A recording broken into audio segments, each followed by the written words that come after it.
Ассалаумағалейкум құрметті миллионерлер, сіздермен мен Зейқылмет. Бүгінгі менің видеом тақырыбы Binance депозит жайлы болмақ. Binance депозитке салу тиімді ма, тиімсіз бе, әлде былай айтқанда Каспий банкке салған тиімді ма деген секілді сұрақтарыңызға жауап беретін боламын. Қазір бізде Binance Futures турнир болып жатыр. Сол турнир бойынша сіздер менің командама қосылсаңыздар болады. Осы жерде бізде әрине аккаунттарыңыз сіздерде Binance биржасында болу керек. Егер сіздерде Binance биржасында аккаунт болмаса, төмендегі сілтеме арқылы өтіп 20% скидка алсаңыздар болады. Онымен қоса осы сілтеме арқылы өтесіздер. Сілтеме арқылы өткен кезде сіздерді осы парақшаға аударады. Осы парақшадан сіздер просто присоединиться басасыздар и менің командама қосыласыздар. Онымен қоса достар, сіздер мына тек қана командаға қосылмайсыздар, онымен бірге қазақ тілді аудиторияны бірге дамытамыз. Себебі мен бағана турнирлерге қарап шыққан кезде барлық командалар орыс тілді командалар, там СНГ бойынша басқа мемлекеттердің командалары, ал Қазақстаннан команда енді жоқ, нақты қазақ тілінде. Сол себепті мен осылай Зейқылмет деп аштым. Енді қосылсаңыздар өздеріңіз білесіздер, қосылмасаңыздар тоже ренжімеймін. Командаға қосыла салысымен сразу фьючерспен торговля жасай берсеңіздер болады достар. Бұл жерде күтіп отырудың қажеті жоқ. Қосылдыңыздар,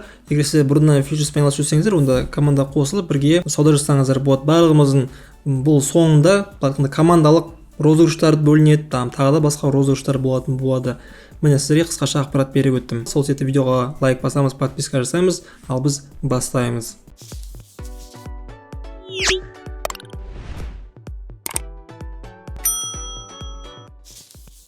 Сонымен достар, біз Binance биржасына кіргеннен кейін, ең бірінші біз осы Binance жоғарында earn деп тұрады.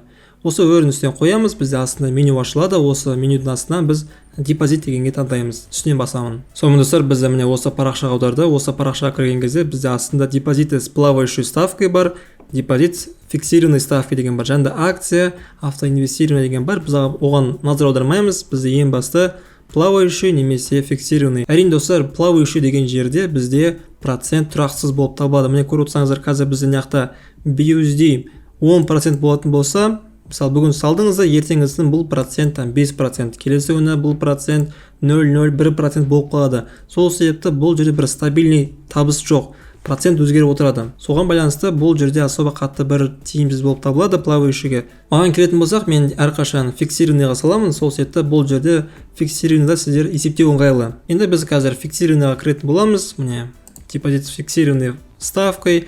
Бұл жерде бізде көріп отқандарыңыздай BUSD бізде 5%. Бірақ 5% бізден көріп отырсаңыздар 30 күнге 5%, ал 60 күнге бізге 9%. Егер білмеген болсаңыздар, бізде Каспий болсын, басқа да банк болсын, доллармен санасақ, доллармен бізде жылдық 1% қана. Ал бізде Binance'да 9%. Егер мысал ретінде алып қарайтын болсақ, сіздер Каспий депозитке доллармен 1% годовоймен $1000 салатын болсаңыздар, бір жылдан кейін сіздерге $1000 үстіне $10 түседі. Әрине достар, қазіргі крипто нарық құлап жатқан кезде барлығымыз осы BUSD-ге салуға тырысамыз. Енді USDT бар, бірақ енді USDT-ға кішкене сенім аздау BUSD-ге қарағанда. Сол себепті ақшамызды көбірек BUSD-де ұстаған дұрыс. Әрине диверсификацияда уже барлығын ұмытпаймыз. Енді қараңыздар, біз бұл жерде 9% бұл годовой. Сіздер мына мысалы 60 күн саласыздар, немесе 30 күнге саласыздар. Енді мен сіздерге қазір бұны есептеп көрсететін боламын. То есть, сіздер 30 күнге салып 5% алмайсыздар, немесе 60 күнге салып 9% алмайсыздар. Бұл 9% бізде годовой. Міне мен сіздерге калькулятор ашып қойдым, бұны біз қалай есептейміз. Мысалы делік, сіздер $1000 60 күнге саласыздар. $1000 60 күнге салмай тұрып, біз бірінші $1000 9% есептеп аламыз. $1000 9% бізде $90. $90. Осы $90 біз бөлеміз 12 айға. Себебі бізде годовой процент. Сонда бізде $1000 салатын болсақ, айына 7,5% түседі. Енді 7,5%-ті біз бөлеміз 30-ға.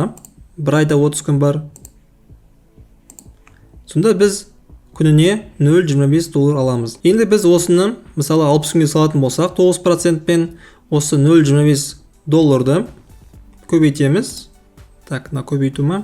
Көбейтеміз 60-ға. 60 күн. Тең болады $15. То есть сіздер $1000-ды 60 күнге салатын болсаңыздар, 60 күннен кейін сіздерге $15 түседі.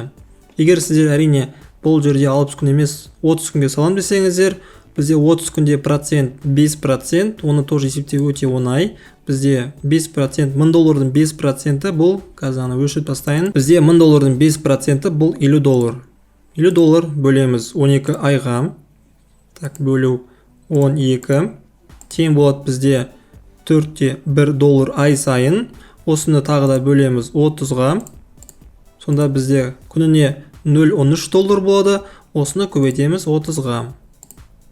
Сонда бізде осы 1000 долларды 30 күнге салатын болсақ, бізге бір айда 4,16 доллар түседі. Міне достар, сол себепті кейбіреулер шатастыруы мүмкін. 30 күнге салдым, 30 күнге маған 5% түседі, там 30 күнде маған 50 доллар түседі деп қателесуі мүмкін. Сол себепті сіздерге осындай қысқаша есептеп көрсеттім. Ең басты біз әрине қазіргі уақытта криптоны құлап жатқан кезде ақшамызды USDT немесе BUSD сақтаған дұрыс. Мына жерден біз мысалы проверить басамыз. Міне достар, бізге осы парақша ашылды. Осы парақшаны сіздер 30 күнде басамыз, 60 күнде басамыз. Мына көріп отырсаңыздар, бізде продукт распродан деп тұр.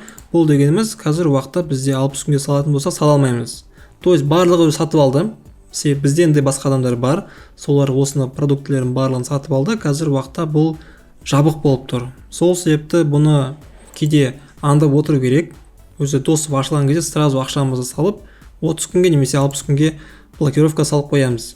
А бұлай бұл кез келген уақытта, қалаған уақытта деген секілді сала алмаймыз. Сол себепті әрқашан біз осы жерде бақылап отыру керекпіз. Міне екеуді қазіргі уақытта салуға болмайды, екеуіне де. Міне қысқаша осындай ақпарат бердім. Бұғанда тоже мән бересіздер деген ойдамын. Сонымен достар, міне Binance депозитке қысқаша тоқталып өттім. Егер қосымша сұрақтарыңыз туындаса, маған комментарийға жазсаңыздар болады, немесе менің Telegram чатыма кіріп сол жаққа жазсаңыздар болады. Binance фьючерске тіркелуді ұмытпаймыз. Binance депозит бойынша сұрақтарыңыз болса, қойсаңыздар болады. Сіздермен болған мен Зея Құлмет, келесі жүзген шалау сәлеметте болайық. Барлығымызға чики-пау.